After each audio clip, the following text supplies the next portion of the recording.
네, 오늘 시편 66편 8절에서 20절 말씀인데요. 8절에 보면 하나님을 송축하며 동그라미 송축하며 그의 찬양 소리 들리게 할지다. 이 송축이라는 것은 무릎을 꿇고 하나님을 경배드리는, 그러니까 하나님의 권위를 인정해드리고 그 이름을 높여드리는 행위를 말하는 것입니다. 이 송축과 찬양이 선포되어지는데 크게 두 가지 면에서 선포되어집니다. 첫 번째 뭐냐면 고난 후에, 고난 속에서 송축을 하는 것이죠.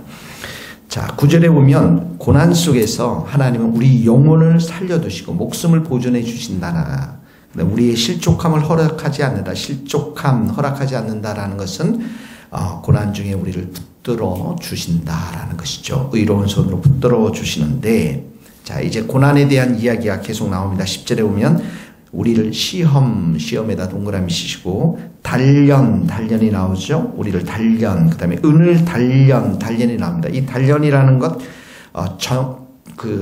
뜨거운 불을 사용해서 순수한 것을 구하는 것이죠.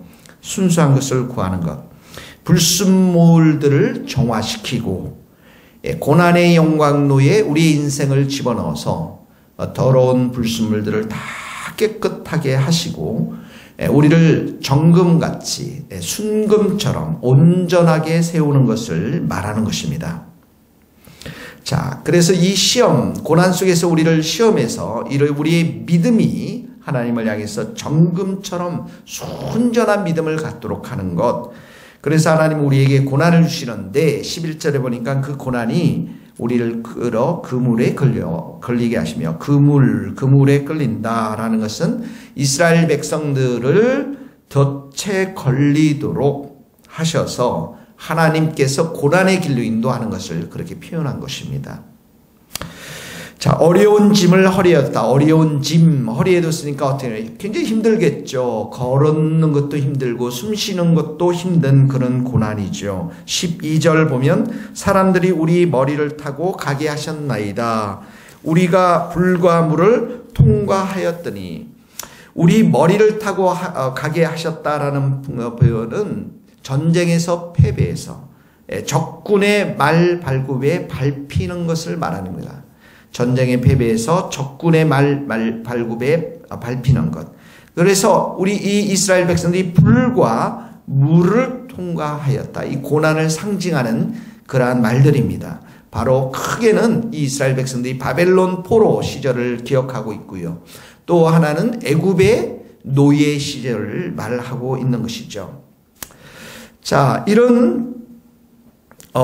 이렇게 통과하였더니 이제 고난을 다 마쳤더니 주께서 우리를 끌어내서 풍부한 곳에 들이셨도다. 거기다 밑줄을 그으십시오. 오늘 여러분들 이 말씀을 잘 하루 종일 묵상할 수 있기를 바랍니다. 주께서 우리를 끌어내서 풍부한 곳에 들이셨도다. 9절에 보니까 우리의 실족함을 허락하지 않으시다. 하나님이 우리를 붙들어 주셨고 고난을 통과하게 하셨고, 그리고 12절에는 우리를 끌어내서 풍부한 곳, 이 풍부한 곳이 어디입니까? 아까 말했던 그 고난 속에서 오직 하나님만을 의지하는 순전한 신앙, 순전한 믿음, 오직 하나님과의 관계를 가장 우선순위로 두는 예배자, 이런 하나님의 임재가 충만한 곳, 하나님의 임재가 풍성한 곳, 하나님만을 전적으로 의지하는 곳.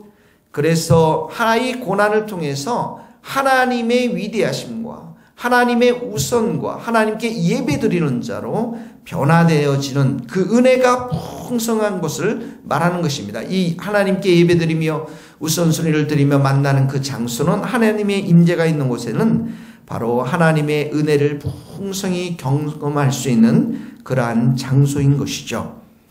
주께서 우리를 끌어내서 풍부한 곳에 들으셨으니 8절 말씀처럼 송축 찬양 우리가 그렇게 해야 된다라는 것을 말씀하면서 13절 15절의 말씀은 감사를 드리는 제사를 표현하고 있습니다. 이 고난 가운데 은혜 주셔서 이 고난을 이기게 하시고 풍성한 곳에 인도하신 그 하나님께 13절에 보면 번제물 나옵니다. 번제물 동그라미, 서원도 나옵니다.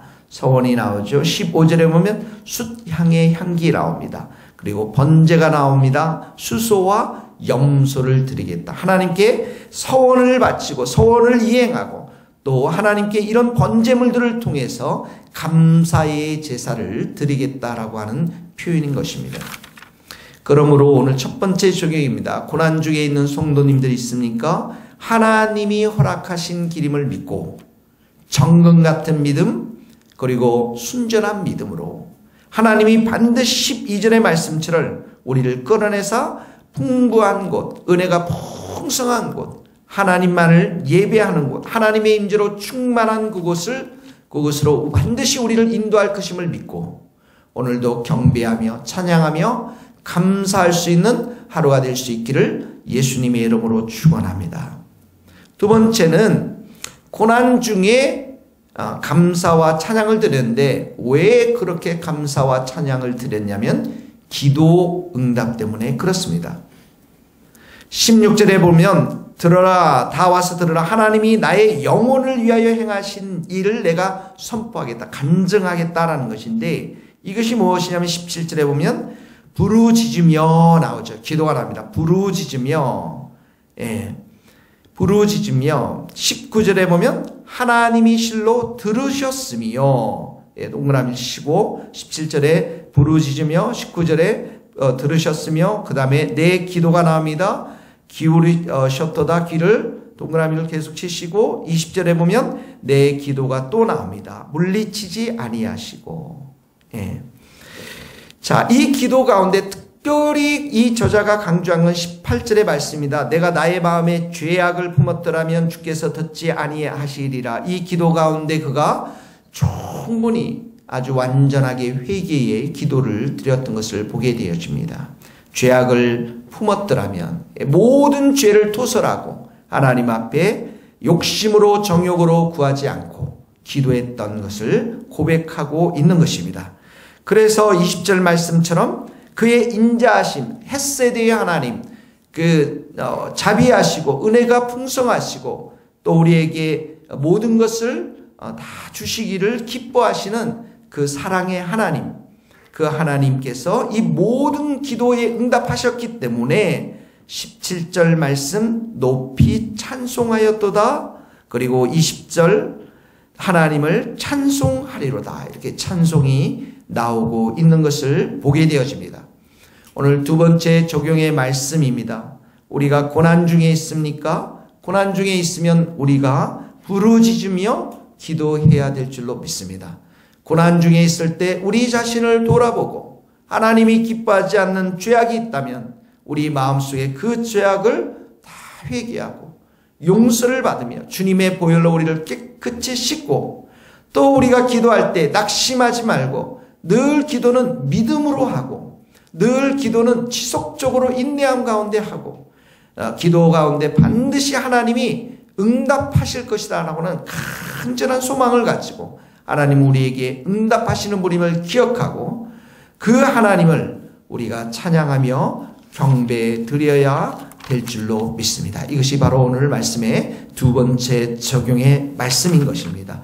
첫 번째는 고난 중에 정금 같은 믿음으로 하나님만을 의지하고 하나님의 은혜, 풍성한 은혜를 찬양하고 두 번째는 고난 중에 기도하면서 응답받으실 것을 생각하면서 응답해 주시는 하나님을 찬양하는 우리 모든 성도들 될 수 있기를 예수님의 이름으로 축원합니다.